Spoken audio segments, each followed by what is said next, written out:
Boleh. Tadi orang minum dah lama. Lepas makan baru tak boleh. Boleh kebal ke. Buka duri. Tok, duri nenek yang tadi. Tu. Sandra tadi okey rupa Tok dah sampai rumah masa lalu. Buah durian Tok. Boleh makan ke saya tengok? Boleh. Boleh je. Makan tak boleh sebab kakak cakap. Awak tak boleh dengar cakap kakak. Ni kakak ambil video awak kakak. Nanti main tu. Tunggu dulu kakak. Wait for me.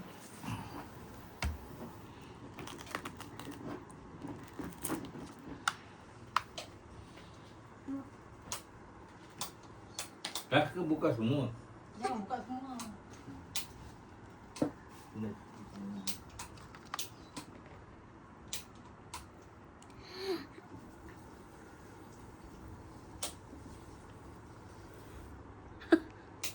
Makan lah. Ambil video saya sama tu. Tak nampak kepala. Oi, jangan lari. Yang telan Biji dia. bahaya. Makan durian guys. Kamu tak makan durian rugi.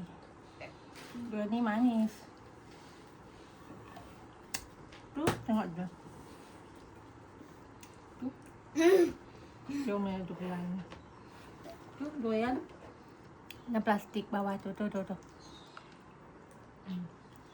Ni kuning. Panas je awak.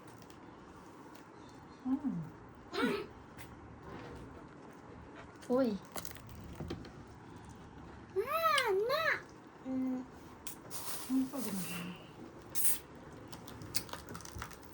Mana plastik? Nak try. Ni be. Ya. Ni tak buang mana? Tunggu, sabar. Lagi orang cari plastik buang biji. Tanam tahun depan makan durian lagi. Dek.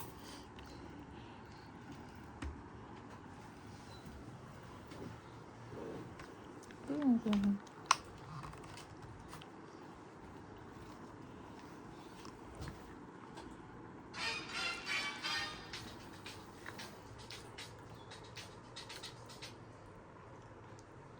Sedap guys. Tengok. Nanya.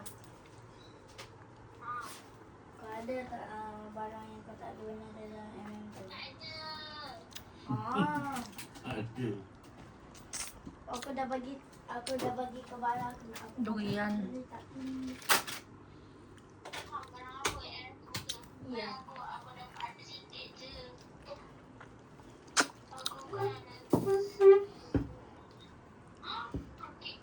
Dah.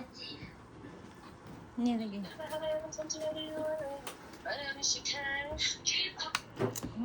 Manis. Dari mak ni.